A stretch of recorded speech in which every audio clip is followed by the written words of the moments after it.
वंदे श्री प्रभु सद्गुरुं गुणनिधिं सद्भक्तकल्पद्रुमं मंदानां शरणं शरण्यममलं नाथं त्वनाथाश्रयं यत्सत्तावशजेन स्थावरभवो देहस्सुचेष्टान्वितः सोऽयं वो विदधातु वाञ्छितफलं माणिक्यकल्पद्रुमः। इन शब्दों में प्रभु महाराज के चरणों में अनंत कोटि प्रणाम अर्पित करते हुए आज इस दत्त जयंती के पावन अवसर पर आप सभी सद्भक्तों को संबोधित करते हुए मुझे अतीव प्रसन्नता की अनुभूति हो रही है। हमारे यहाँ जो सांप्रदायिक उपासना क्रम है, भजन की जो 200 साल की हमारी परंपरा है, उस परंपरा में जो सबसे पहला भजन हम कभी भी गाते हैं, उस भजन के शब्द हैं आत्मा एकची सर्वांतरी हो, आम्हा पूर्ण शैव वैष्णव हो, आम्ही सकल मतावंदू हो, चेतनी त्रिविध भेदाचा लेशही नाही, आत्मा मतधर्मी ही नाही, आत्मा शैव भागवत नाही, या जडभूता मी पण नाही, अवघा घातक भ्रम हा बाई, जो तुमचा प्रिय आत्मा प्रिय हो, शिव भगवती तो आत्मा विठ्ठल, तोची वंद्य जगरात्मा आम्हा, महावाक्या शोधू जेथे भेद मत नाही, जग अवघे चिन्मय बाई। इस पद से हम जो है भजन हमारा प्रारंभ करते हैं। तो इसमें आत्मा शब्द का प्रयोग हुआ है। आत्मा, अब वो आत्मा यानी क्या? काही लोक म्हणतील महाराज संध्याकाळच्या वेळेला आत्मा भूत प्रेत वगैरे हे म्हणू नका, आम्हाला भीती वाटते।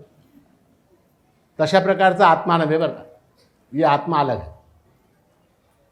तो संपूर्ण जो वेदांत शास्त्र है, संपूर्ण जो वेदांत शास्त्र है, वो इसी आत्मा का व्याख्यान कर रहा है। सारे जितने उपनिषद हैं वो सारे क्या कर रहे हैं? इसी आत्म तत्व का वर्णन कर रहे हैं। तो हमारे लिए अत्यंत आवश्यक यह है कि हम आत्मा के स्वरूप को समझें। एक अन्य स्थान पर महाराज श्री ने बड़ा सुंदर कहा है कि आम्ही चुकलो निजहित कामा, तू चुकू नको आत्मा रामा, तू चुकू नको आत्मा रामा। ये जो है बड़े महाराज श्री की जो शब्द रचना है वो अत्यंत चमत्कारिक ऐसी है। अब इसमें आम्ही चुकलो निज हित कामा, अपना हित साधने में हमने गलतियां की। हमने यानी किसने? इस जीव ने। इस जीव ने अपने हित के साधन में अनेक त्रुटियां की, अनेक प्रमाद किए, अनेक अपराध किए, अनेक गलतियां की।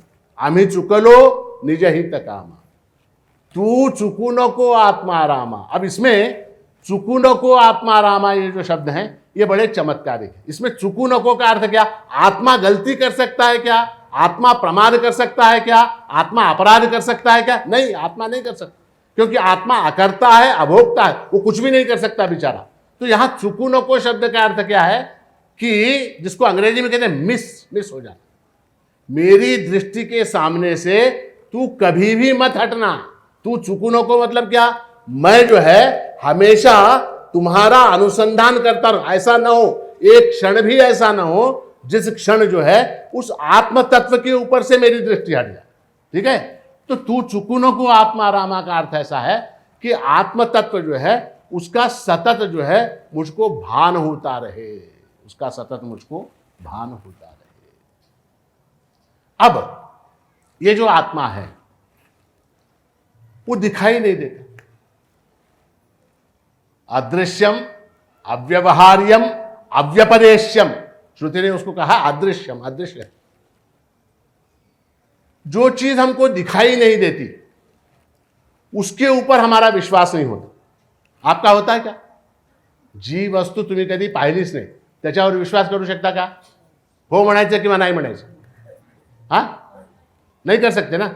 जिसको आपने देखा नहीं, हाँ, उसके ऊपर विश्वास कर सकते हैं क्या? नहीं कर सकते। कोरोना के कीटाणु को आपने देखा क्या? देखा क्या? किसी ने देखा? बड़े बड़े डॉक्टरों को नहीं दिखाई दे रहा अभी। वो बड़े बड़े डॉक्टर भी जो हैं उसके स्वरूप का आकलन नहीं कर सकते। वो स्वरूप बदल रहा है अपना रोज। वो कोरोना का जो विषाणु है वो अपना स्वरूप नित्य बदल रहा है। बड़े बड़े वैज्ञानिक, बड़े बड़े डॉक्टर, भारत के नहीं विश्व के, अमेरिका में, इंग्लैंड में उसके ऊपर अनुसंधान कर रहे हैं, उनको दिखाई नहीं दे रहा। आपको सबको विश्वास है क्या? नहीं। आप सब लोग मास्क पहन के बैठे, इसका मतलब क्या? आपको कोरोना के विषाणु के ऊपर विश्वास है। वो इस हॉल में है क्या? कोरोना का विषाणु है क्या यहां? नहीं है क्या? नहीं है। उसके होने की संभावना है, उसके होने की संभावना है, इसलिए आपने मास्क धारण किया है। परंतु आत्म तत्व जो है, परमात्मा तत्व जो है, प्रभु तत्व जो है, उसके होने में कोई संदेह ही नहीं है, मगर फिर भी हमारा उसके ऊपर विश्वास नहीं है। अदृश्य ऐसा प्रभु, अदृश्य ऐसे आत्म तत्व के ऊपर हमारा विश्वास नहीं है। बोलते दिखाओ कहां है, आत्मा दिखाओ कहां है। तो ऐसा है कि आत्मा को देखा नहीं जा सकता, आत्मा को देखा नहीं जा सकता। क्यों नहीं देखा जा सकता? आत्मा को हम अपनी इंद्रियों को देख सकते हैं, हाथ को देख सकते हैं, पैर को देख सकते हैं, नक को देख सकते हैं, केश को देख सकते हैं। हाँ, हम देख सकते हैं अपनी इंद्रियों को, हाथ पैर सब दिखाई देता। आत्मा क्यों नहीं दिखाई देता?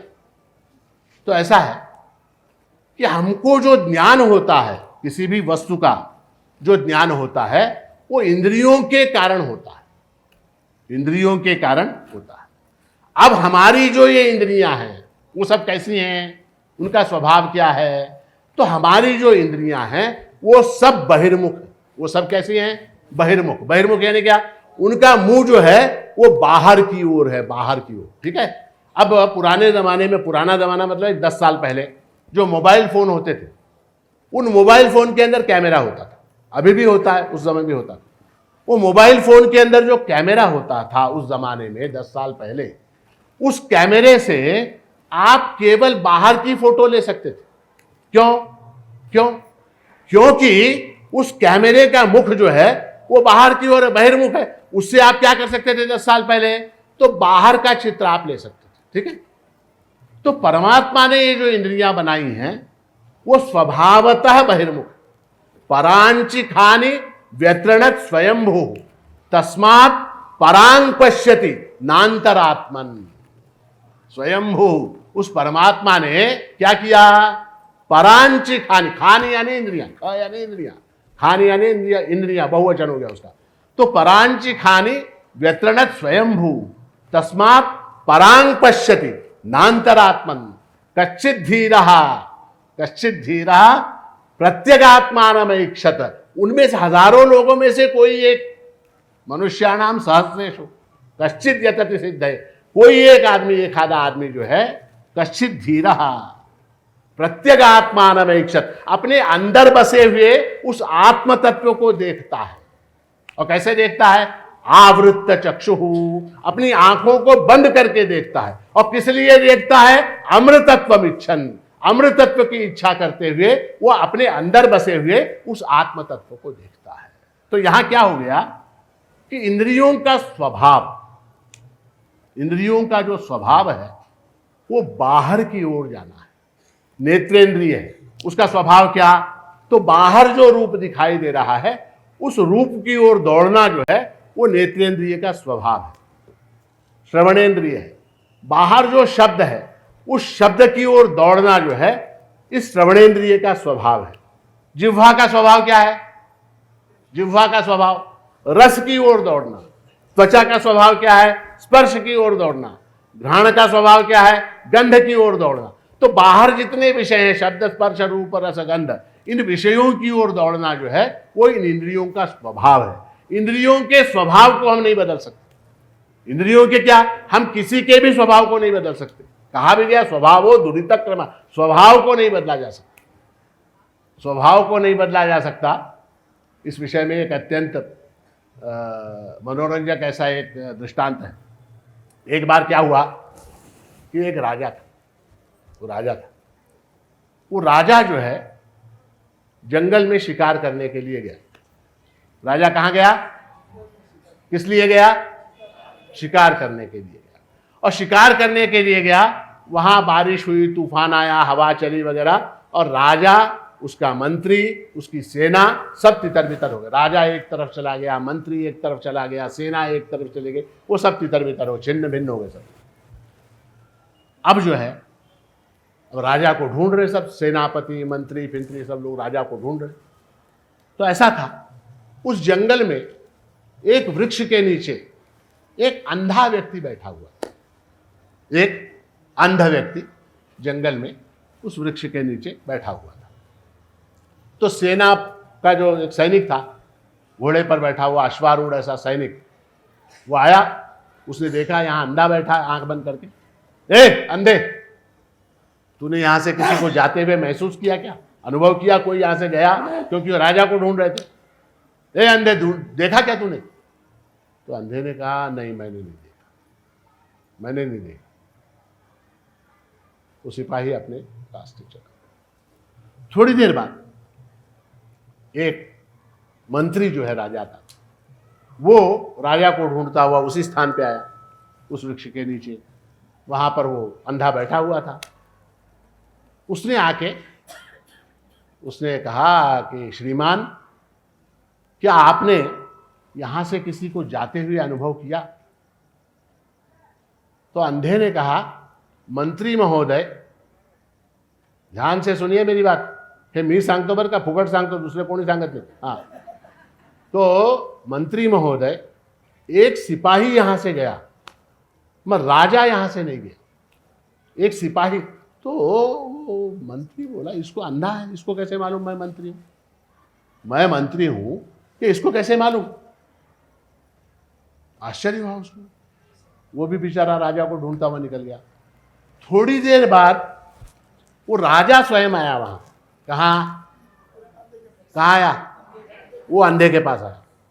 अंधे के पास आके उसने कहा, प्रणाम सूरदास जी, क्या आपने यहां से कुछ लोगों को जाते हुए अनुभव किया? तो अंधे ने कहा, राजन, इससे पहले एक मंत्री आया था, उससे पहले एक सिपाही आया था, और यही आपके बारे में प्रश्न पूछ रहे थे। तो राजा बोला, अंधा है, इसको कैसे, इसने मुझे राजन करके कैसे संबोधित किया? तो बैठा राजा वहां, बोला, या तो तू नाटक कर रहा अंधेपने का, या तो तू अंधेपने का नाटक कर रहा है, अथवा तू बहुत बुद्धिमान है, अथवा तू बहुत बुद्धिमान। क्या हुआ मुझे बोल, तुझे कैसे पता चला मैं राजा हूं? तो अंधे ने कहा, महाराज ऐसा है, स्वभाव बदला नहीं जा सकता। सिपाही जो है, जो अनपढ़ है, निरक्षर है, वो उसकी भाषा, उसकी सभ्यता क्या? ए अंधे, उसने उससे क्या कहा, ए अंधे, तूने यहां से किसी को जाते हुए देखा क्या? मैं समझ गया ये निरक्षर भट्टाचार्य है, इसको कुछ नहीं मालूम। ये क्या हो सकता है? ज्यादा से ज्यादा सिपाही हो सकता है। उसके बाद एक और व्यक्ति आया, उसने कहा, महोदय, आपने किसी को यहां से जाते हुए देखा, सुना? तो मैं समझा ये पढ़ा लिखा है और सुसभ्य है, सुसंस्कृत है, तो निश्चय ही ये कोई ऊंचे पद पर रहने वाला व्यक्ति है, तो ये जो है मंत्री होगा।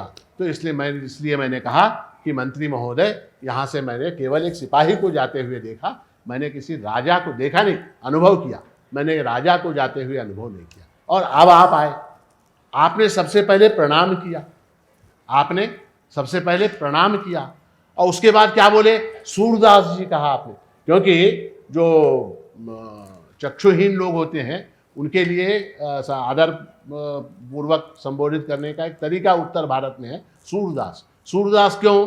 तो सूरदास एक बहुत महान संत कवि हुए। मैया मोरी मैं नहीं माखन खायो, ये उनका पद है, और बहुत अत्यंत उच्च कोटि के कृष्ण भक्त हुए। तो अंध थे बेचारे। हमारे गुलाबराव महाराज जो हैं, वो भी प्रज्ञाचक्षु उनको कहते हैं, वो भी नेत्रहीन थे, मगर उन्होंने अनेक अनेक अनेक सुंदर ऐसे विद्वत्तापूर्ण ग्रंथों की रचना की, वो बात अलग है। तो मैंने कहा, उसने अंधे ने कहा कि आपकी भाषा, आपका व्यवहार, आपका सुसंस्कृतपना, आपका मतलब समंजसपना इत्यादि देखकर मैंने जाना कि आप राजा हैं, तो इसलिए मैंने आपको राजा कह के समझा। राजा बड़ा प्रसन्न हुआ, बोला इतना बुद्धिमान व्यक्ति और जंगल में यहाँ बैठ के भीख मांग रहा। तो राजा ने कहा कि ऐसा करो की आप हमारे साथ चलो, तुम्ही आमच्याबरोबर चला, आमच्या घरी राजप्रासादामध्ये चला। अंधे ने कहा की नाही महाराज, राहू दे, आता मी इथं राहतो, मला नाही नाही, चला चला, तुमच्यासारखा बुद्धिमान मनुष्य आम्हाला मिळाला, आम्हाला खूप आनंद झाला, चला। अंधा क्या मांगे, हाँ चलो, लेके गए। अब राजमहल में एक गेस्ट हाउस में, एक कमरे में, अतिथि गृह में उसको ठहराया। तो जैसे ही उसको ठहराने की व्यवस्था की गई, राजा ने वो भंडार खाने का जो इंचार्ज था उसको बुलाया। उसको बुला के कहा कि ये हमारे मित्र हैं, इनकी व्यवस्था करनी है, तो रोज़ सुबह 7 बजे इनको 1 कप चाय, 9 बजे थोड़े से पोहे, 1 वाजता जेवण, 2 चपात्या, 2 वाटी भात, आमटी, भाजी, चटणी, संध्याकाळी 4 वाजता चहा, 2 बिस्किट आणि रात्री 8 वाजता पुन्हा जेवण, खिचडी किंवा दही भात किंवा आलू भात, असं काहीतरी एखादा आइटम खाना द्यायचं। इतनी व्यवस्था करो। वो भंडार खाने का जो इंचार्ज था उसने कहा ठीक है व्यवस्था। अब अंधा क्या गेस्ट हाउस में रहने लगा। अब वहाँ पर उसको वो रोज़ सुबह 7 बजे चाय, 9 बजे नाश्ता, 1:30 बजे खाना, शाम को 4 बजे चाय, उसके साथ 2 बिस्किट, और उसके बाद फिर रात में दही भात, आलू भात, पुलाव, ऐसा चित्रान्ना, पुली वगैरह आने लगा। एक दिन क्या हुआ, राजा के दरबार में एक मोती बेचने वाला है, मोती विकणारा, मोती देव, मोती विकणारा आला। उसने 10 मोती दिखाए राजा को, एक एक की कीमत 10-10 लाख रुपए। एक एक मोती इतना बड़ा मोती, ओरिजिनल मोती, खोटे नहीं बरं का तुमच्यासारखे, हाँ ओरिजिनल मोती 10-10 लाख रुपए का एक एक मोती दिखाए। अब वो दिखाने के बाद राजा प्रसन्न हुआ, इतने अच्छे मोती, अब वो खरीदने की इच्छा हुई। अब 10 लाख रुपए का एक मोती, 10 मोती तो कितने हुए, 1 करोड़ रुपए। उसके दिमाग में विचार आया, 1 करोड़ रुपए के मोती मैं खरीद रहा हूँ, मेरे महल में एक बुद्धिमान व्यक्ति रहता है, उससे थोड़ा परामर्श लिया जाए। बुद्धिमान कौन, अंधा, उसको बुलाया। आया वो मोती उसके हाथ में दिए राजा ने, बोला ऐसा है, ये मोती बेचने वाला आया है, मैं ये मोती खरीदना चाहता हूँ, 10 लाख रुपए का एक मोती है, मैं लूँ या ना लूँ। अंधा था, उसने मोती हाथ में लिए, ऐसे ऐसे करके देखा, बोला राजन मत लो, इतने अच्छे मोती। बोला ऐसा है, इन मोती दिखने में बड़े अच्छे हैं, गोल हैं, चमकदार हैं, पानीदार हैं, मोती अच्छे हैं, किंतु इनको माला बनाने के लिए जब इसमें आप छिद्र करोगे तब ये टूट जाएगी। राजा ने मोती वाले से पूछा, बोल रहे ये जो बोल रहा सही है क्या, डरा के पूछा। तो मोती वाला बोला हाँ महाराज, ये मोती दिखने में तो अच्छे हैं, मगर इनको जब आप छिद्र करेंगे तो ये मोती टूटेंगे। ऐसा होता है कि समुद्र में सीपी के अंदर वो जो मोती बनता है, उस समय अगर समुद्र का जल उसके अंदर प्रविष्ट हो जाए सीपी के अंदर, तो उस नमक के कारण, नमक का जो अंश लवण अंश होता है, उसके कारण मोती के अंदर दोष उत्पन्न होता है, और दोष जो है वो छिद्र करते समय टूट जाता है, ऐसा दोष होता है। तो अंधे ने कहा ये टूट जाएंगे, मोती वाले ने मान लिया। तो राजा के कितने बचे, 1 करोड़ रुपए। राजा बड़ा प्रसन्न हुआ, राजा बहुत प्रसन्न हुआ। उसने कहा अब इसको इनाम दे, अब मैं तुम्हारा इनाम देता, हम तुमको इनाम देंगे। क्या किया राजा ने, इनाम क्या दिया, वो भंडार खाने वाले को बुलाया। उससे कहा ऐसा है कि इसको रोज सुबह तुम क्या देते हो, तो 7 बजे चाय देता हूँ और 9 बजे उपमा या पोहे, 2 आइटम देता हूँ।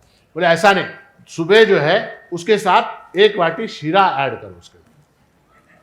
दोपहर के भोजन में क्या क्या देते हो, तो दोपहर के भोजन में चपाती, भात, आमटी, भाजी नाही, असं करा दही आणि तूप वाढवा दुपारी। रात के भोजन में क्या क्या देते हो? तो रात में सिर्फ आलू भात और ऐसा दही भात ऐसा कुछ देता नहीं, ऐसा करो उसके साथ कोशिम्बीर आणि पापड़ वाढवा। तो भंडार खाने वाले लिख लिया सब, जो जो इंतजाम करना लिख लिया। अंधा भी प्रसन्न हुआ, अरे कोणाला नको, तुम्हाला कोशिंबीर पापड़ मिळालं तर नको म्हणता का? मिळालं तर चांगलंच आहे, ठीक है ले लिया। अब उसके बाद क्या, अब वो अंधा आराम से खाने लगा, पीने लगा, रहने लगा। कुछ दिन और गुजरे, उसके बाद जो है एक व्यापारी और आया। कौन सा? तो घोड़े बेचने वाला, घोड़े बेचने वाला। 50 लाख रुपए का एक घोड़ा, 2 घोड़े लेके आया, 50 लाख रुपए का एक घोड़ा। और घोड़े इतने उम्दे थे, इतने जबरदस्त घोड़े, हाँ, दोनों काले घोड़े, जबरदस्त घोड़े। राजा देखते ही प्रसन्न हो, राजा के मन में आया 1 करोड़ रुपए देके दोनों घोड़े ले लेते। उतने में राजा के दिमाग में विचार आया, क्या? एक बुद्धिमान आदमी है, एक ऐसा है जब हमारी समझ में पूछना आए ना तो बुद्धिमान व्यक्ति से पूछना चाहिए। तो बुद्धिमान को बुलाया। बुद्धिमान कौन? अंधा। उसको बुलाया, उसको बुलाया और कहा ये 2 घोड़े, ये 2 घोड़े हैं, मैं लेना चाहता हूँ, 50 लाख रुपए का एक है।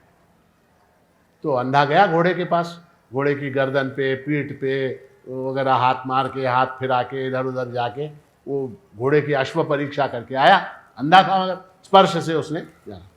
उसने कहा राजा ये दाहिनी तरफ जो घोड़ा है इसको ले लो, राइट हैंड साइड में जो घोड़ा है उसको 50 नहीं 60 दे के ले लो, मैं लेफ्ट वाला जो है वो फुगड़ दिए तो भी मत लो,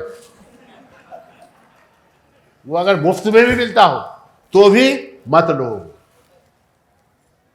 राजा ने कहा क्यों? तो उसने कहा कि घोड़े के अंदर जब यमल उत्पन्न होते, यमल यानी ट्विंस, जब ट्विंस उत्पन्न होते हैं तो ट्विन के अंदर एक घोड़ा अच्छा होता है, शुभ होता है, और दूसरा घोड़ा अशुभ होता है।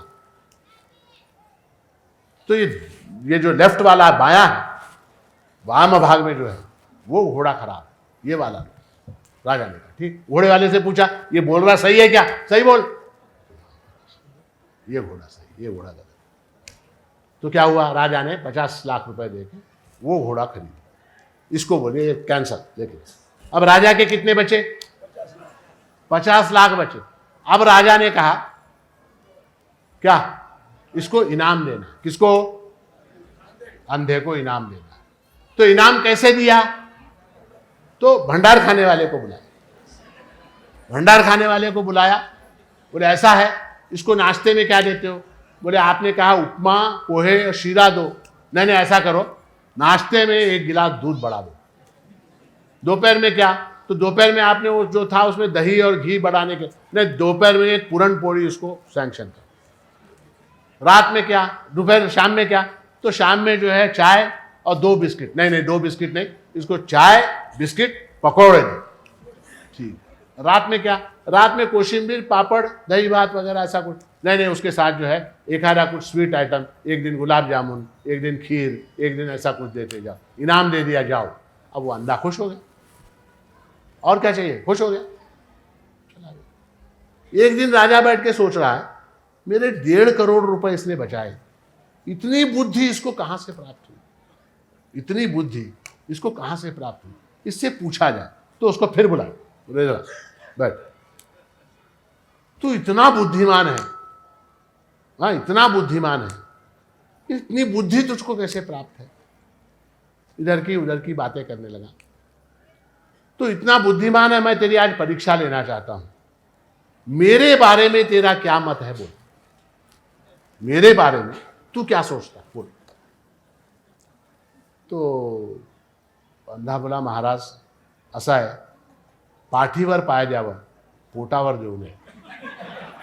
तुमच्या कृपेमुळे मला रोज सकाळी 7 वाजता चहा, 9 वाजता नाश्ता, 1:30 वाजता जेवण, 4 वाजता चहा, 8 वाजता जेवण, सगळं काही सुखसोयी मला उपलब्ध आहे।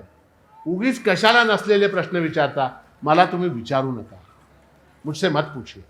नहीं नहीं, तू बुद्धिमान है, सांग माझ्याबद्दल तुला काय वाटतं, मेरे बारे में तू क्या सोचता? अंधे ने कहा महाराज ऐसा है, मैं कुछ बोलूँगा आपको बुरा लगेगा, मी काहीतरी म्हणेन तुम्हाला वाईट वाटेल, उगीच कशाला ते सगळी भान, नकोच नको, ते विषयच नको। आपण महान आहेत, आपल्या कृपेने मला सगळं प्राप्त आहे, ते माझ्याबद्दल तुला काय वाटतंय, खरं सांग, खरं सांग. ते नको. असं कसं होतं, सांगितलंच पाहिजे. तो अंधे ने कहा महाराज ऐसा है कि आपको बुरा लगेगा. नहीं नहीं, काय मला वाईट वाटत नाही, सांग तुला काय सांगायचं आहे, सांग. तो अंधे क्या बोला मालूम आपको? अंधा बोला, राजन सच बताऊं? राजा बोले हाँ सच. आप जो हैं हमारे जो भूतपूर्व राजा थे उनके बेटे नहीं हैं. म्हणजे काय, तुम्ही तुमच्या बापाची औलाद नाहीत. राजा का मस्तक जो है घूम गया, उसको क्रोध आया, बड़ा क्रोधित हुआ राजा, और उसको मतलब संताप आ गया. क्रोधात भवति सम्मोह. अब क्या करेगा, क्या गुस्सा आया. राजा अंतःपुर में गया, अपनी माता से उसने प्रश्न किया, माता से प्रश्न किया कि वो अंधा बोल रहा है कि मैं जो हूं, जो राजा पुराने थे, भूतपूर्व राजा ब्रह्मलीन कैलाशवासी राजा, उनका पुत्र नहीं हूं, ऐसा बोल रहा. तो राजमाता बोली हाँ सही है, तू उनका पुत्र नहीं है. उनका क्या, राजमाता ने क्या कहा ना, त्यांचं काय, तू माझाही मुलगा नव्हेस, मेरा भी बेटा तू नहीं. बोले ऐसे कैसे? तो फिर जो है राजमाता ने कहा ऐसा है कि हमको अनेक वर्षों तक कोई संतति नहीं हुई, तो हमारे महल में भोजन बनाने वाला एक पाकशास्त्री था, स्वयंपाकी, कुक, कुक था, भोजन बना, वंटलवाड़, खाना बनाने वाला स्वयंपाकी था. तो उनके पुत्र को हमने जो है गुप्त रूप से, किसी को न मालूम होते हुए, उनका पुत्र हुआ, उसको हमने अपना लिया और उसका पालन पोषण हमने किया, और वो तू है. राजा को थोड़ा, अब क्या करेगा, क्या करता है. राजा आया, बोला तुझे कैसे मालूम, बोल तुला हे कसं कळालं, तुला हे कसं कळालं. उसने कहा राजा ऐसा है, स्वभावो दुरित क्रम, स्वभाव बदला नहीं जा सकता, किसी का भी स्वभाव बदला नहीं जा सकता. आपके मैंने 50 लाख रुपए, एक उसका स्वभाव भी नहीं बदल सकता. आपके 1 करोड़ रुपए हमने मैंने बचाए, तो आपने इनाम क्या दिया, कोशिम्बीर, पापड़, चकली, तूप, दही, दूध, ये इनाम, ठीक है. उसके बाद घोड़े के मामले में 50 लाख बचाए, फिर क्या, बिस्किट शिराच्या ठिकाणी बुंदीचे लाडू, गुलाब जामुन. आपका जो मन है, आपका जो विचार है, वो भंडार खाने में से बाहर नहीं निकलता, वहां से बाहर नहीं निकलता, उसी के अंदर रहते हैं आप. ह्याला 1 चमचा तूप वाढून दे, त्याला 2 चमचे तूप, त्याला एवढं दही दे, एवढं दूध दे. राजा लोग जब इनाम देते हैं, राजा लोग इनाम देते कैसे देते, इसको जागीर दे दी, इसको मोतियों की माला दे दी, इसको क्या कहीं का एक प्रदेश का सूबेदार बना दिया, इसको कुछ दे दिया, रत्न की माला दी, द्रव्य दिया, पैसा दिया, ऐसा देते हैं. कहीं दूध दिया, कहीं घी दिया, कहीं शक्कर दी, कहीं चाय पत्ती दी, ऐसा करते हैं क्या. उसी बात से मैं समझ गया, बोला क्या, आपका संबंध जो है, आपका वंश जो है, वो भंडार खाने से ताल्लुक रखता है ना. तो हमारी इंद्रियों का जो वंश है, हमारी जो इंद्रियां हैं, उनका स्वभाव है, उनको हम बदल नहीं सकते, स्वभाव को हम बदल नहीं सकते. इंद्रियों का स्वभाव क्या है, परांची खानी व्यतरणत स्वयंभू. वो जो है परमात्मा ने इसी तरह बनाए, उनको बाहर की ओर बनाया. तस्मात् परांग पश्यत, इसलिए वो बाहर ही देखती हैं, वो अंदर की ओर देख नहीं पाती. ठीक है. और आत्मा कैसा है, वो आत्मा जो है, आत्मा क्या है, आत्मा को अगर हम कहें तो आत्मा क्या है, तो आत्मा मूल तत्व है, जिसको अंग्रेजी में एसेंस कहते हैं, जिसको अंग्रेजी में कोर कहते हैं, कोर एसेंस, वो मूल तत्व है, मूल तत्व है. तो ये आत्मा यानी क्या, इसके ऊपर हम थोड़ा सा विचार करें. शास्त्र में आत्मा की परिभाषा दी गई है, लिंग पुराण का श्लोक है कि यच्चाप्नोति यदा दत्ते यच्चात्ति विषयान यह यच्चास्य संततो भावः तस्मात् आत्मेति कीर्त्यते. यच्च आपनोति, जो सबको व्यापता है। आपनोति यानी व्यापता है, जो सबको व्यापता है। यच्चापनोति यत् आदत्ते, जो है सबको अपने में समाहित कर लेता है, अपने अंदर शरीक कर लेता है, अपने अंदर समाहित कर लेता है। यच्च अत्ति विषयान, विषयान अत्ति, जो सारे विषयों का भोग लेता है। यच्चात्ति विषयान, यह यहां पर जो है इस देह में सारे विषयों का भोग लेता है। यच्चास्य संततो भावः, और जिसका भाव जो है जो सतत बना रहता है, ऐसा एक भी क्षण नहीं आता जब आत्मा नहीं होता। यच्चास्य संततो भावः, ऐसा जो तत्व है उसको आत्मा कहते हैं, उसको आत्मा कहते हैं। अब ये जो आत्म तत्व है, ये जो आत्म तत्व है, इस आत्म तत्व का जो है वर्णन या इसको समझाने का प्रयास अनेक शास्त्रों ने किया है। बहुत से लोगों ने प्रयास किया, आत्मा क्या है इसको समझाने का प्रयास किया। आत्मा का स्वरूप क्या है, आत्मा एक है या अनेक है, आत्मा चेतन है या जड़ है, हाँ, इस तरह से आत्मा विभु है या मर्यादित है, आत्मा मध्यम प्रमाण है, अणुप्रमाण है या विभु है। ये सारा कुछ जो है इसके ऊपर हमारे शास्त्रों में अनेक ग्रंथों में अनेक प्रकार से अनेक आचार्यों ने अनेक सुंदर रीति से जो है उसका व्याख्यान किया है। जितने भी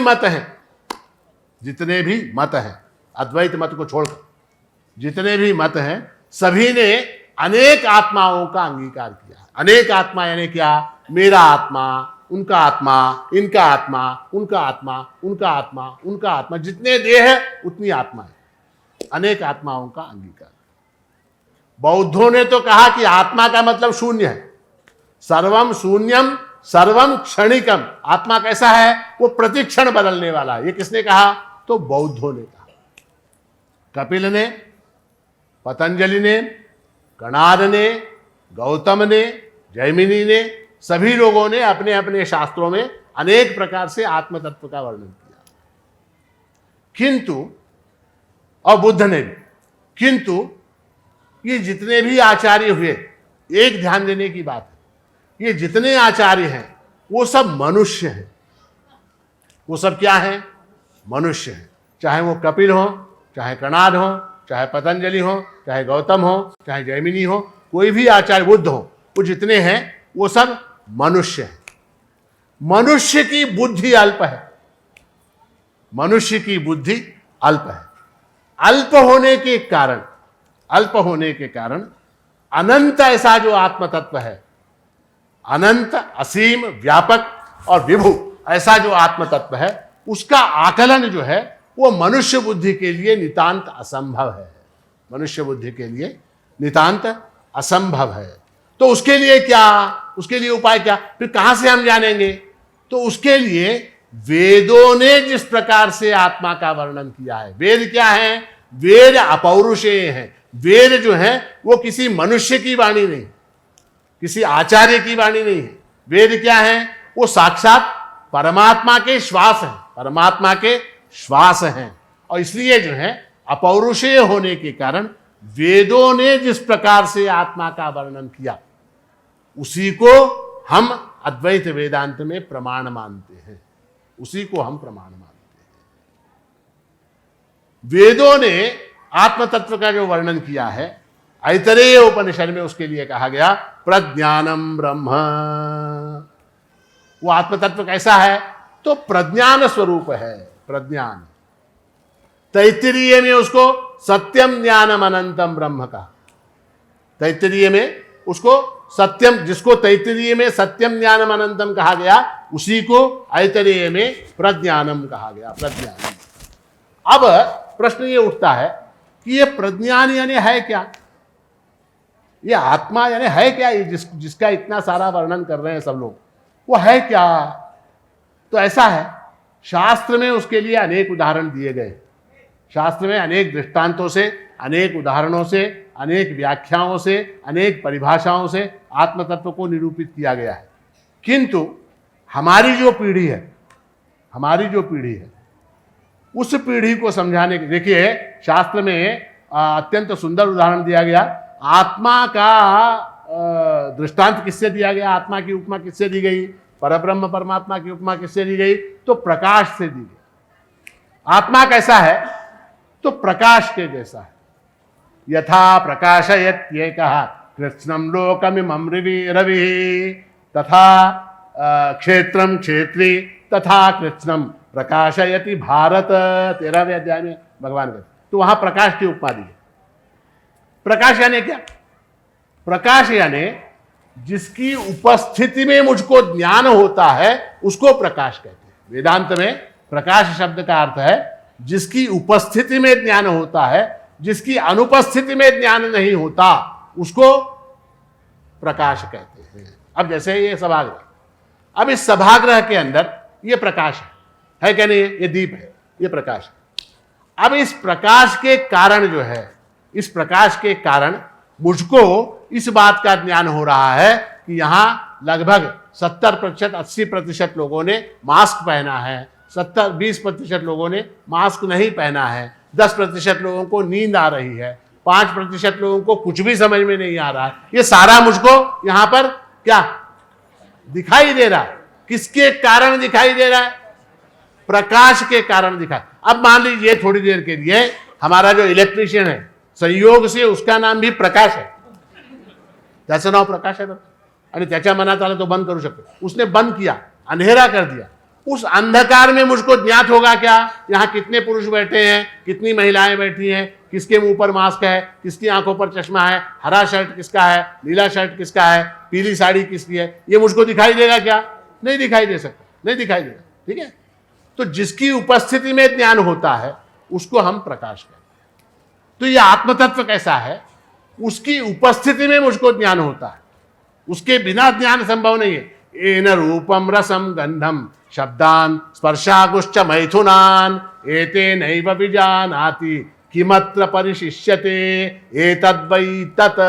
कठोपनिषद की श्रुति। एन रूपम रसम गंधम शब्दान स्पर्शान मैथुनान विजानाति, जिसके कारण जो है हम शब्द को जानते हैं, जिसके प्रकाश में हम शब्द को जानते हैं, जिसके प्रकाश में हम रूप को जानते हैं, जिसके प्रकाश में गंध को जानते हैं, जिसके प्रकाश में स्पर्श को जानते हैं, वो जो है एतद् वै तत्, आत्म तत्व जो है वो ये है। ऐसा यमराज ने किसको बताया, तो नचिकेता को बताया, नचिकेता को बताया। ठीक, अब ये आत्म तत्व कैसा है, इसके विषय में अनेक मत हैं। लोग कहते हैं अनेक आत्मा है, लोग कहते हैं आत्मा जड़ है, कुछ लोग कहते हैं आत्मा चेतन है, कुछ लोग कहते हैं अनेक है, कुछ लोग कहते हैं सगुण है, कुछ लोग कहते हैं निर्गुण है, कुछ लोग कहते हैं निर्विकल्प है, कुछ लोग कहते हैं सविकल्प है, हाँ, कुछ लोग कहते हैं निर्विकार है, कुछ लोग कहते हैं सविकार है। तो अनेक मत है इस विषय में। किंतु वेदांत का, अद्वैत वेदांत का मत यह है कि आत्मा जो है वो निर्विकार है, वो निर्विकल्प है, वो निर्गुण है, अदृश्य है, अग्राह्य है, अगोचर है, अगोचर है और एक है, और एक है। इसीलिए महाराष्ट्र ने क्या कहा, आत्मा एकचि सर्वांतरी हो, आत्मा एकचि सर्वांतरी हो। अब जो है उस आत्म तत्व का स्वरूप कैसा है, इसको अगर आपको जानना है तो मोबाइल। अब ये जो है ये आपके परिचय की वस्तु है, ठीक है, इसको आप लोग सब जानते हैं। ये क्या है, मोबाइल, मोबाइल, इसको आप लोग सब जानते हैं। ये देह कैसा है, ये देह कैसा है, तो इस मोबाइल के तरह है। मोबाइल की जो बॉडी है, मोबाइल का जो देह है, मोबाइल का भी देह है इसका, इसकी तरह ये हमारा देह, ठीक है। अब ये जो मोबाइल है ये क्या क्या काम करता है, देखिए ये क्या क्या काम करता है। ये बोलता है, ये स्मरण रखता है, ये लिखता है, ये गाता है, ये चित्र वीडियो बनाता है, मैसेज भेजता है, गाली देता है, अभिनंदन करता है, सब कुछ करता है, सब कुछ करता है मोबाइल। उसी तरह से हमारा देह भी करता है। किंतु एक बात ध्यान दीजिए, किस वस्तु के अभाव में, किस वस्तु के अभाव में ये मोबाइल काम करना बंद करता, बताइए। हाँ,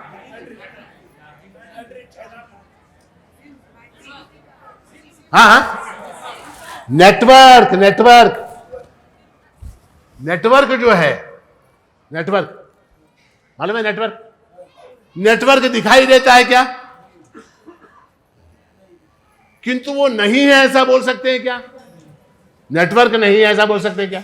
अगर नेटवर्क नहीं है तो घंटी कैसे बजी?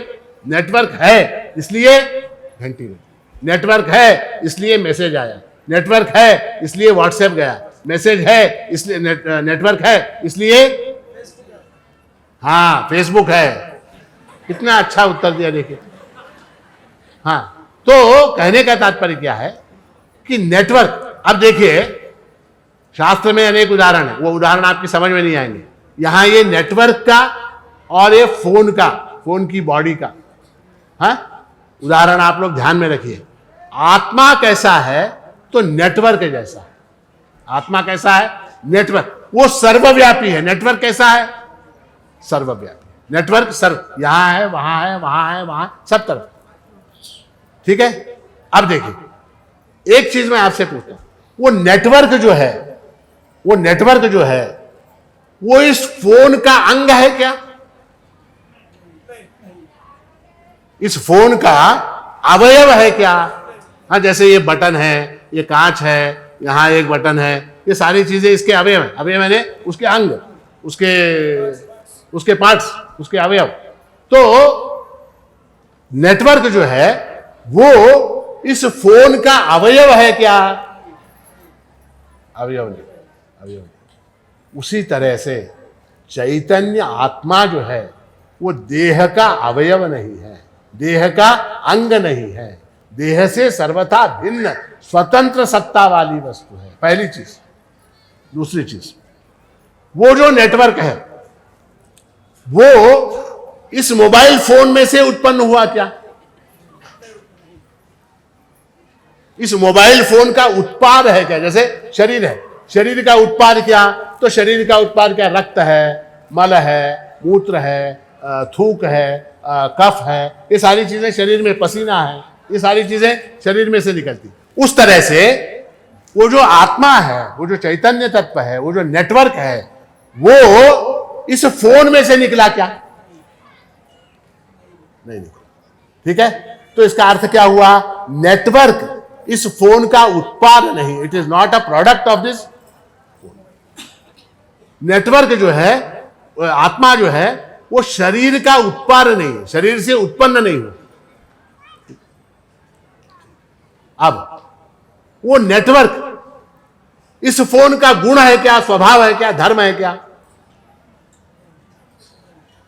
इस गुण है क्या? इस फोन का गुण, स्वभाव, धर्म है क्या? नहीं है। उसी तरह से आत्मा, चैतन्य, वो इस शरीर का धर्म है क्या? गुण है क्या? स्वभाव है क्या? है क्या? बताइए। क्यों नहीं है? क्यों नहीं है? अगर यदि चैतन्य शरीर का धर्म होता, चैतन्य यदि शरीर का गुण होता, चैतन्य यदि शरीर का स्वभाव होता, तो शरीर कभी मरता ही नहीं। चैतन्य अगर शरीर का स्वभाव होता तो क्योंकि देखिए आप, अग्नि का स्वभाव क्या है? तो दाहकता जो है, उष्णता जो है, वो अग्नि का स्वभाव। उष्णता, दाहकता अग्नि को छोड़ के रह सकती है क्या? नहीं रह सकती, नहीं रह सकती। जहां जहां अग्नि है वहां वहां उष्णता, दाहकता रहेगी। उसी तरह से जहां जहां देह है वहां वहां चैतन्य रहेगा, वहां वहां चैतन्य रहेगा।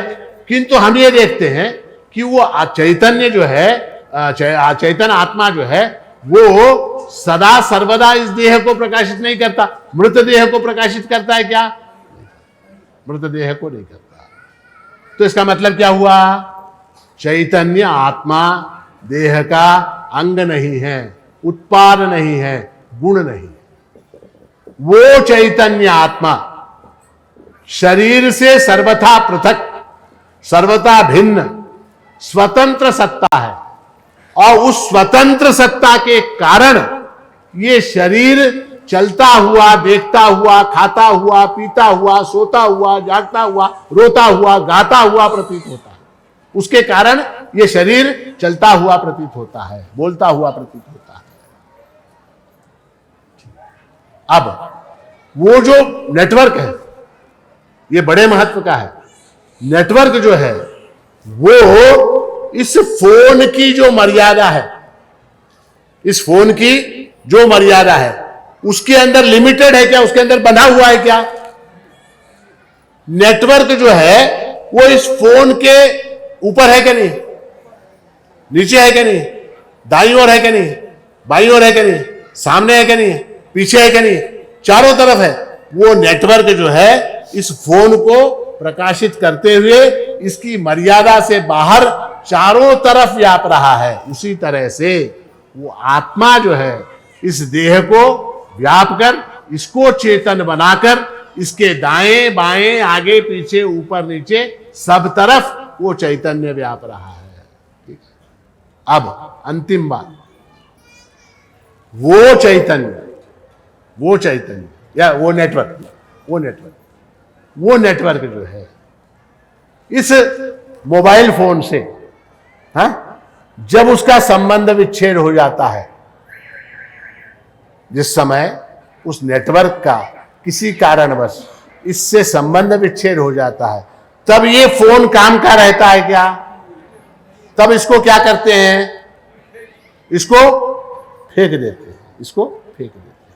उसी तरह से उस चैतन्य का, आप देखिए बड़े महत्व का वेदांत की प्रक्रिया है।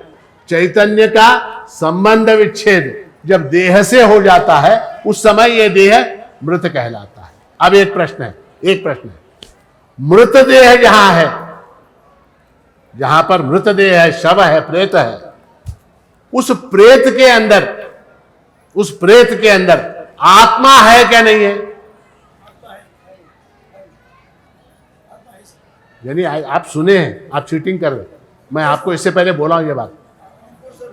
मृतदेह के अंदर, प्रेत के अंदर, शव के अंदर, डेड बॉडी के अंदर आत्मा है क्या नहीं है?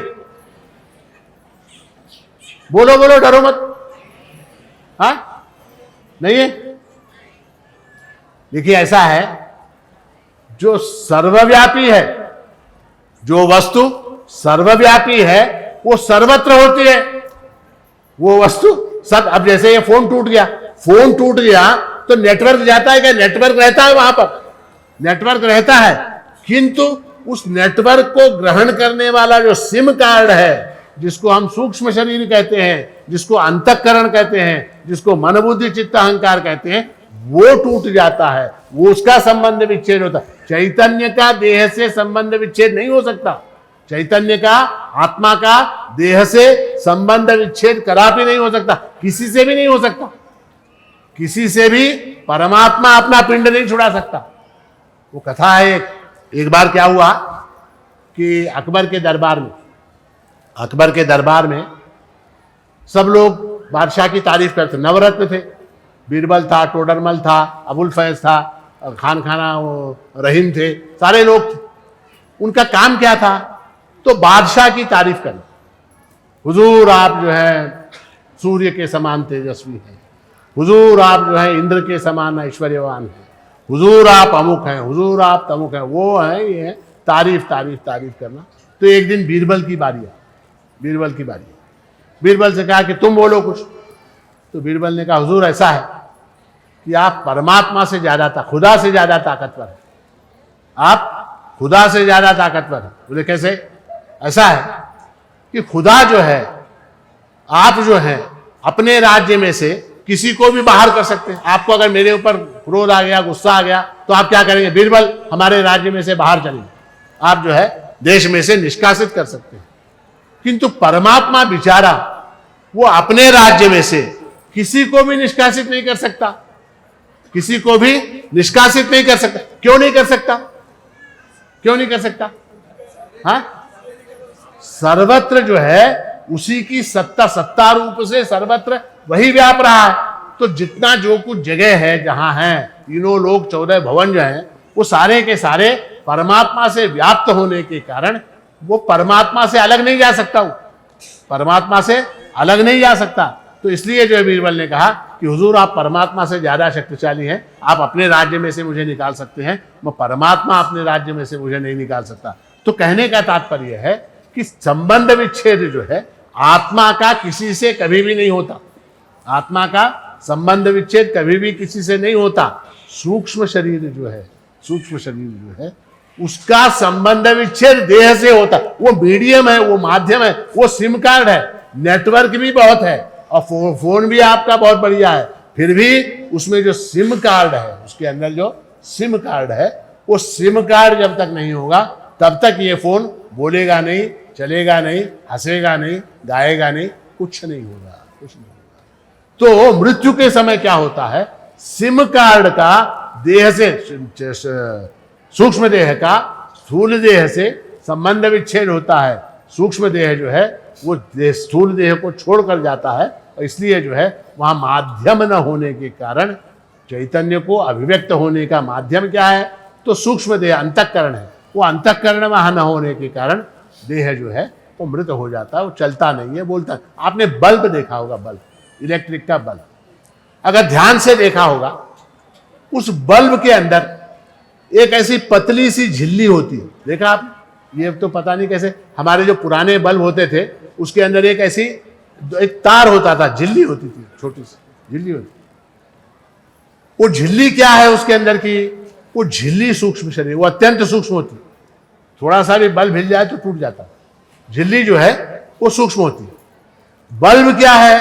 कांच का जो गोला है, वो बल्ब जो है हमारा स्थूल देह है। उस स्थूल देह के अंदर वो जो झिल्ली है वो क्या है? वो सूक्ष्म देह है। और विद्युत क्या है? विद्युत जो है सतत है, यच्चास्य संततो भावा तस्मात् आत्मेति की, उसका सतत प्रवाह चालू है, वो कभी रुकता नहीं है। विद्युत का प्रवाह, विद्युत कभी जाता नहीं है, वो हमेशा रहता है, वो हमेशा रहता है। तो जब बल्ब फ्यूज होता है, जब बल्ब फ्यूज होता है तो क्या होता है? देखिए, आदमी मरता है, मनुष्य मरता है, तो मनुष्य मरने के बाद उस मनुष्य के देह में कोई विकृति होती है क्या? मनुष्य के देह के अंदर कोई विकृति होती है क्या? बाबा चहा पिऊ लागते, काय झालं? तिथंच लुडकले, तिथंच गेले. बाबा दाढी करू लागते, काय झालं? तिथंच लुडकले. बाबा गाडी चालवू लागते, काय झालं? तिथंच लटकले. बता ना. तो जो मर जाता है व्यक्ति, जो मृत्यु हो जाती है, तो देह जो है, उस देह के अंदर कुछ भी फर्क नहीं पड़ता। देह जैसा का कुछ काल के लिए देह जैसा का वैसा रहता। आंख, नाक, कान, उसके अवयव सारे अत्यंत ठीक होते। उसी तरह से बल्ब जब फ्यूज होता है तो कांच का वो गोला फूटता है क्या? नहीं फूटता, वो भी वैसा ही रहता। होता क्या है? उसके अंदर का जो, उसको टंगस्टन कहते हैं, टंगस्टन, वो जो झिल्ली होती है, वो झिल्ली टूट जाती है। वो झिल्ली टूट जाने के बाद जो है वो बल्ब विद्युत के प्रवाह को ग्रहण करने में असमर्थ है। यद्यपि विद्युत का प्रवाह वहां विद्यमान है, विद्यमान है, विद्युत का प्रवाह विद्यमान है। प्रमाण क्या? प्रमाण क्या? विद्युत का प्रवाह वहां है, इस बात का प्रमाण क्या? प्रमाण इतना ही, वो कांच का गोला निकालो, बल्ब निकालो, अपनी उंगली को डालो, साक्षात मोक्ष, सद्य मोक्ष, वहीं पर मोक्ष मिल जाएगा। देखो, करके देखो, सगळ्यांनी घरी जाऊन प्रयोग करून पाहायचा। तो कहने का तात्पर्य है कि वो जो आत्म तत्व है, यच्चास्य संततो भावा, वो विद्युत प्रवाह की तरह वो सतत उसका जो है, उसका भाव जो है, उसकी सत्ता, उसका अस्तित्व वो बना रहता है, वो बना रहता है। ये जो आत्म तत्व है, ये जो आत्म तत्व है, वो आत्म तत्व जो है हमको तीन रूपों में दिखाई, अनुभव में आता है। वो आत्म तत्व जो है त्रिविध रूपों में हमको अनुभव में आता है। कौन से त्रिविध रूपों में? तो श्रुति ने कहा सत्यम, ज्ञानम, अनंत। सत्य, चित, आनंद, अस्ति, भाति, प्रिय, इन तीन रूपों के अंदर उसकी हमको प्रतीति आती है। अब जो है देखिए, जगत के अंदर जितनी वस्तुएं हैं, जगत के अंदर जितनी भी वस्तुएं हैं, वो सारी की सारी हैं के रूप में।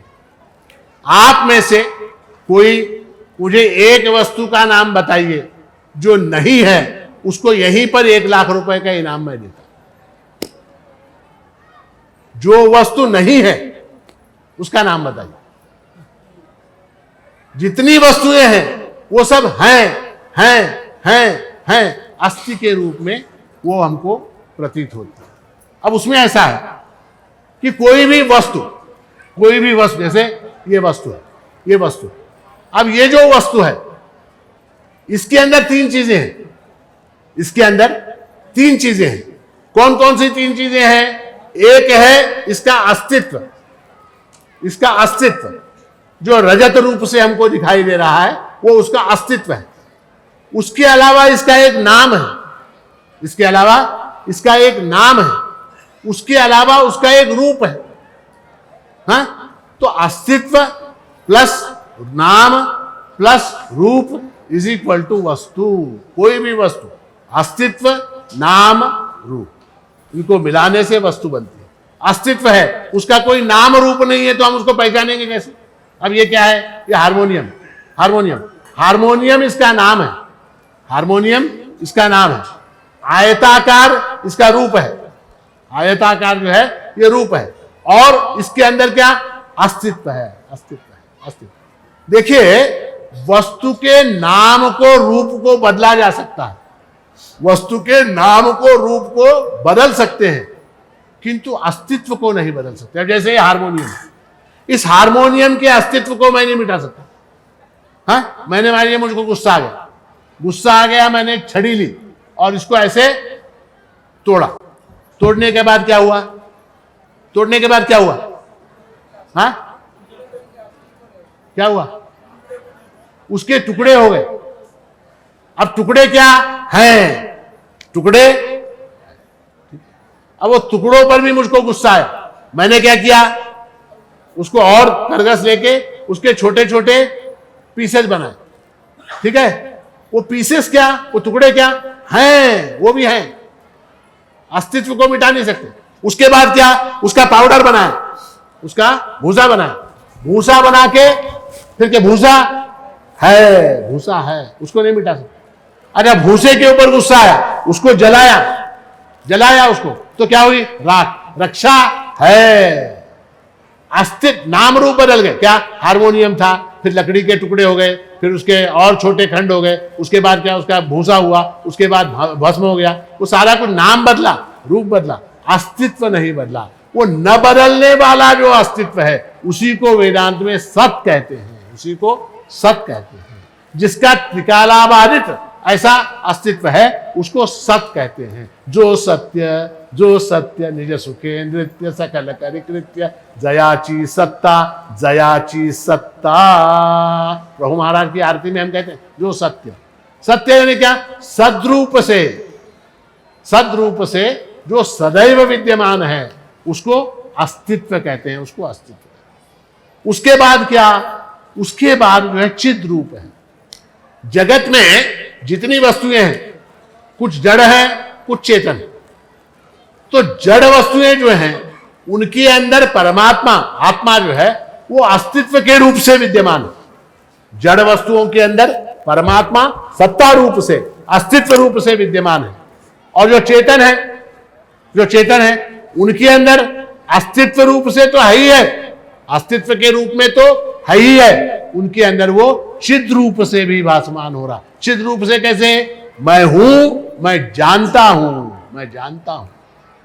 ये जानने की जो हमारे अंदर क्षमता है, हमारे अंदर जो जानने की क्षमता है, हम प्रत्येक बात को जानते हैं। क्या जानते हैं हम? क्या जानते हैं? अब जो है समय बहुत हो रहा है, महाराज जी का प्रवचन कब खत्म होगा, ये ऐसी अनुभूति हो रही कि नहीं? खरं सांगाव, असं वाटू राहिलं की नाही? भूख लागली, आता भूख लागली, अब भूख लगी, ठीक है। अब भूख लगी, इसको आपने कैसे जाना? इसको भूख लगी क्या? अच्छा, इसके अंदर पानी रहता है, भाई इसको प्यास लगती है क्या? क्यों? क्योंकि इसके अंदर चित्त नहीं है, चित्त तत्व नहीं है, इसके अंदर सत तत्व है केवल, इसके अंदर चित्त तत्व नहीं। जिसके अंदर चित्त तत्व है, जिसके अंदर चित्त तत्व है, उसको इस समय भूख लग रही है, उसको इस समय ये लग रहा है कि ये प्रवचन जल्दी खत्म हो, उसको लग रहा है। कुछ लोगों को मैं जो बोल रहा हूं वो समझ में नहीं आ रहा, ठीक है, मगर सबको ये समझ में आ रहा है कि ये समझ में नहीं आ रहा।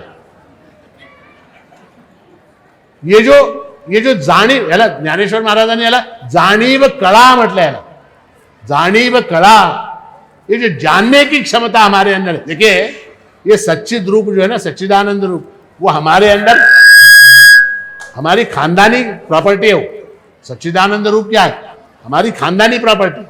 हम सबको बने रहने की इच्छा है कि नहीं? सदा सर्वदा मैं बना रहा हूं। हाँ, आपके पैर में जो है इन्फेक्शन हो गया, डॉक्टर बोलेगा आपका पैर काटना पड़ेगा, आप क्या बोलेंगे? पैर काटो, लेकिन मैं रहना चाहूं। हाथ काटो, मैं रहना चाहूं। आंख निकालो, मैं रहना चाहूं। हाँ?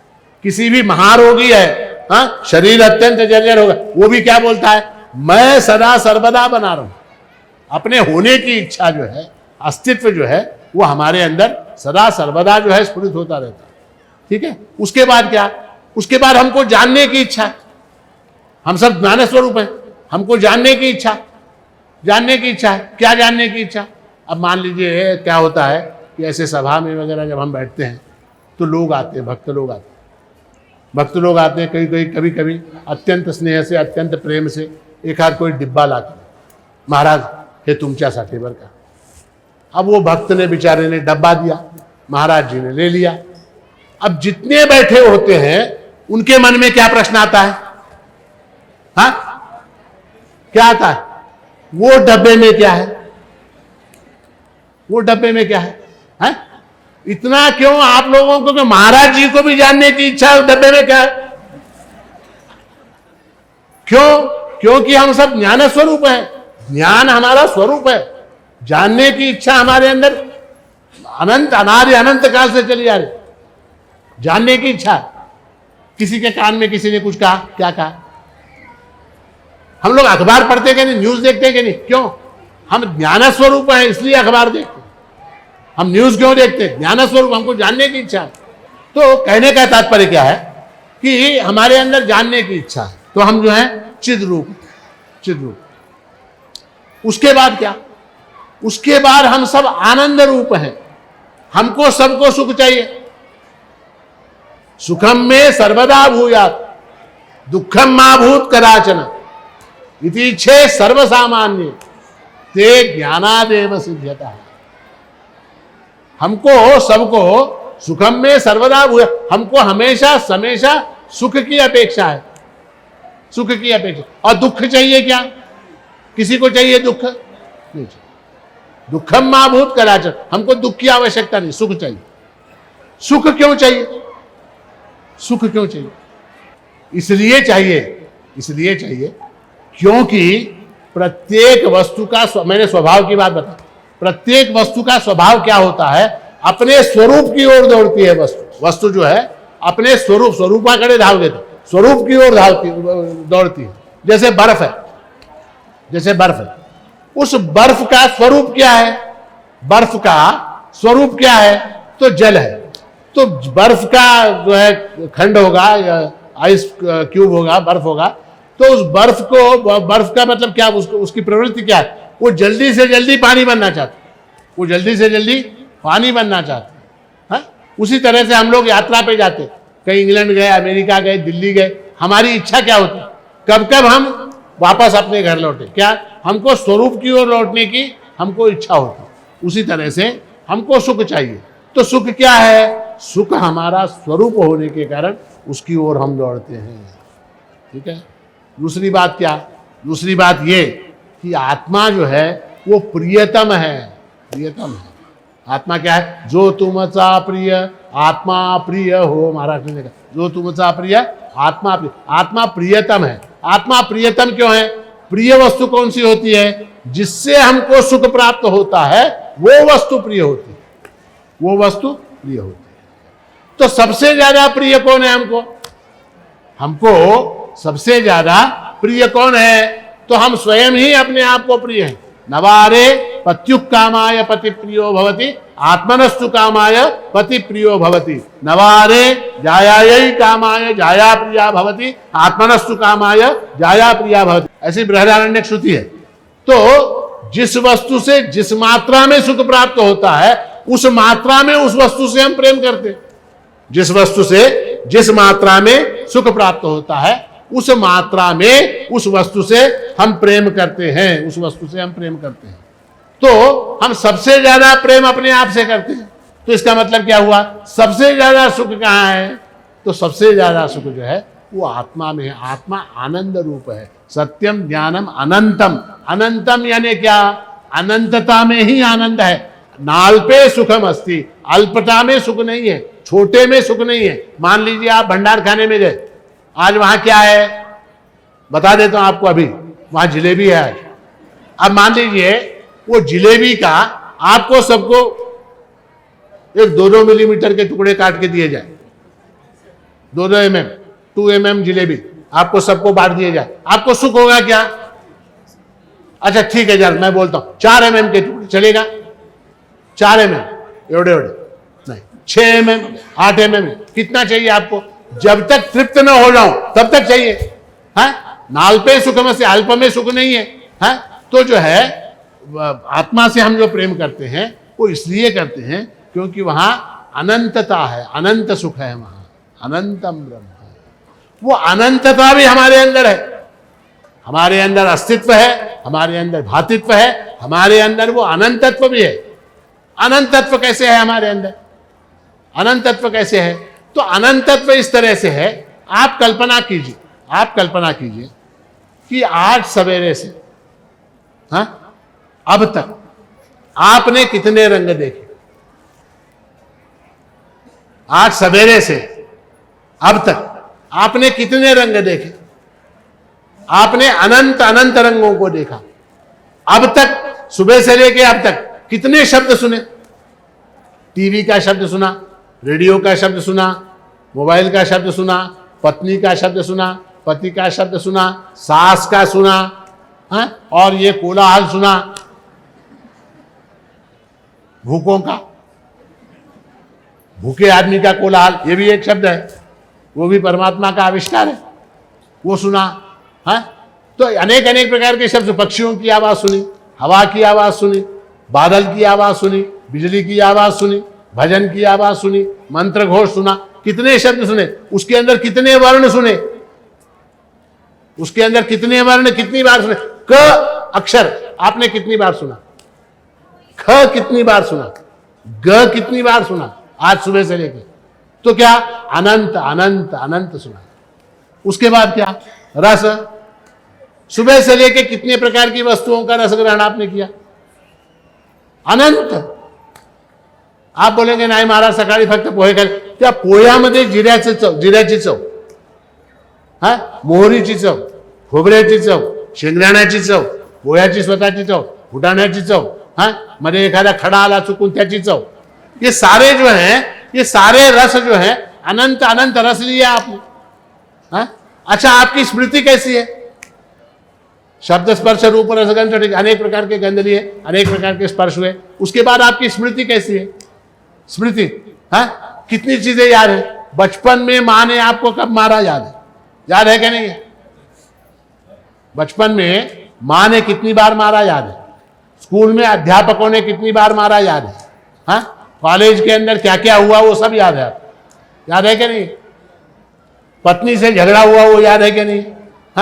ये सारी चीजें आपको याद है। और प्रत्येक प्रसंग डायलॉग के साथ याद है। मी लग्न करून घेऊन ह्या घरी आले बघा, त्या दिवसापासून हे म्हातारी माझा जीव खाऊ लागली। लग्न करून ह्या घरात आले त्या दिवसापासून हे म्हातारी माझा जीव खाऊ लागली। अब उसके बाद क्या? पूरे डायलॉग याद है, पूरे डायलॉग याद है। कैसे याद है? कितने डायलॉग है? स्मृतियां कितनी है? अनंत अनंत स्मृतियां हैं। अनेक गंध, अनेक वासनाएं, अनेक कामनाएं, अनेक इच्छाएं, अनेक स्पर्श, अनेक शब्द, अनेक रूप, अनेक रस, सारे को हम संभाले हुए हैं। तो ये हमारे अंदर अनंतता के न होते हुए संभव है क्या? अनंत ही अनंत को संभाल सकता है। शांत जो है वो अनंत को संभाल नहीं सकता। हम अनंत को संभाले हुए हैं, हम अनंत को संभाले हुए हैं, इसलिए जो है हमारे अंदर अनंतत्व भी है, हमारे अंदर अनंतत्व भी है। तो वो जो आत्म तत्व किम बहुना, अब जो है हम मूल विषय पर आते हैं। किम बहुना, वो आत्मा ही मेरा स्वरूप है। किम बहुना, वो आत्मा ही जिसको मैं कहता हूं, जिसको मैं कहता हूं, वो आत्मा ही मेरा स्वरूप है।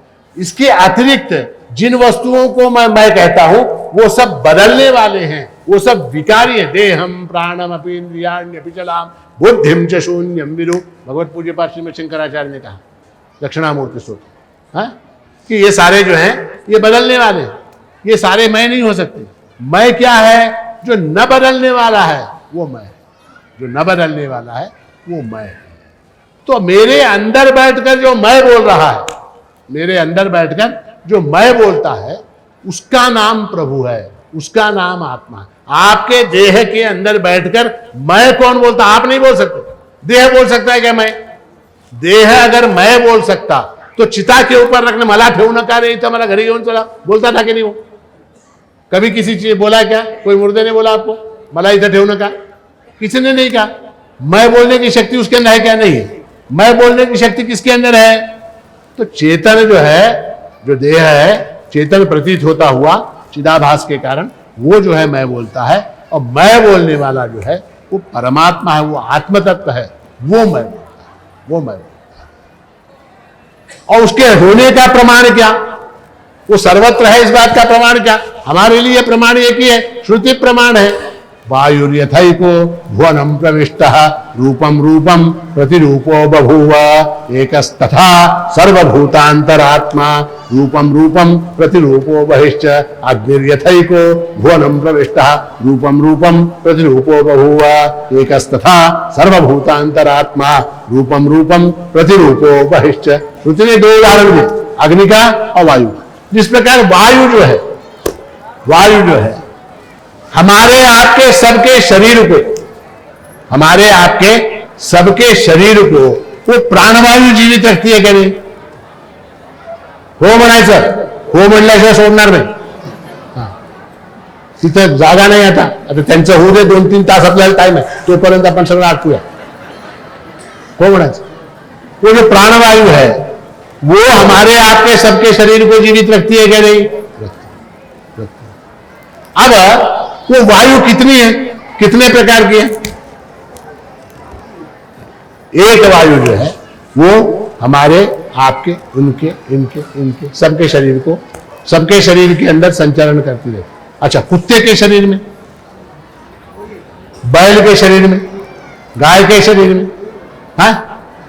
तो जिस प्रकार वायु जो है वो सबके शरीर के अंदर संचालन करके सभी प्राणियों को जीवित रखती है। एकस तथा सर्वभूतांतरात्मा, इस तरह से वो भूतांतरात्मा जो एक है और वो सबके सब भूतों के अंदर है। उसी प्रकार अग्नि है, टेम्परेचर। अभी आप जब महाद्वार में से आए तो क्या हुआ? महाद्वार में से जब आप आए तो आपका टेम्परेचर वहां पर टेस्ट किया गया, टेम्परेचर। तो आपके शरीर के अंदर टेम्परेचर है क्या नहीं है? हाँ? इसके इस वस्तु के अंदर टेम्परेचर उष्ण शीत वगैरह स्पर्श रखता है क्या नहीं? इसके अंदर है क्या नहीं टेम्परेचर? उसके अंदर है क्या नहीं? प्रत्येक वस्तु के अंदर तापमान है, चाहे वो माइनस हो चाहे प्लस हो, तापमान है। तो तापमान जो है जिस प्रकार से प्रत्येक वस्तु के अंदर है, जड़ चेतन दोनों प्रकार की वस्तुओं में, उस प्रकार से एकस तथा सर्वभूतांतरात्मा, उस तरह से वो आत्म तत्व जो है एक है और सभी भूतों के अंदर व्याप रहा। भगवान कहते हैं मत्त परतरम नान्यत् किंचिदस्ति धनंजय मयि सर्वमिदं प्रोतम सूत्रे मणिगणा इव। कितना सुंदर उदाहरण दिया भगवान। भगवान कहते हैं मत्त परतरम नान्यत् किंचिद, मुझकी मेरे अलावा यहाँ दूसरा कुछ है नहीं, मेरे अतिरिक्त, मेरे अलावा मुझसे बढ़कर यहाँ अन्य कुछ है ही नहीं, यहाँ कुछ नहीं है। मत्त परतरम नान्यत् किंचिदस्ति धनंजय मयि सर्वमिदं प्रोतम सूत्रे मणिगणा इव। जिस प्रकार से मणियों के अंदर धागा पिरोया हुआ होता है, देखिए मणियों के अंदर धागा, जैसे माला है, ये माला है, इस माला के अंदर धागा दिखाई दे रहा है क्या आपको? धागा दिखाई दे रहा है क्या? धागा दिखाई नहीं देता, किंतु धागे के बिना मणियों का अस्तित्व जो है माला के रूप में रह नहीं सकता, मणियां सब बिखर जाएंगी। देखिए परमात्मा की कितनी बड़ी कृपा है, गुरुत्वाकर्षण की शक्ति है। वो शक्ति जो है वो परमात्मा की है, गुरुत्वाकर्षण की शक्ति। उस गुरुत्वाकर्षण की शक्ति के कारण आप सब इस सभागृह के अंदर स्थिर बैठे हुए, अगर वो शक्ति नहीं होती तो क्या होता? यहां से राम शर्मा उड़ रहे हैं, वहां से और कोई उड़ रहा, वहां से उसकी उसकी टक्कर हो गई तो उसको धक्का दिया, होता ना।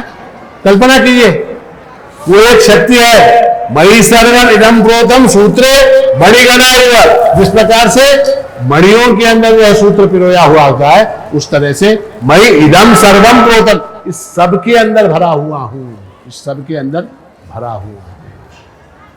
तो उसको जानने के लिए, उस आत्म तत्व को पहचानने के लिए, देखिए आदेश है श्रुति का, आत्मा बारे दृष्टव्य श्रोतव्यो मंतव्यो निधिध्यासितव्य, उसको जानो, उसको समझो, उसका श्रवण करो, उसका मनन करो, उसका निधिध्यासन करो, ऐसा आदेश है कर्तव्य का, वो करना ही है, दूसरा रास्ता नहीं, दूसरा मोक्ष के लिए दूसरा कोई रास्ता नहीं है। श्रवण मनन निधिध्यासन, आत्मा बारे दृष्टव्य श्रोतव्यो मंतव्यो निधिध्यासितव्य, आदेश है, आदेश है।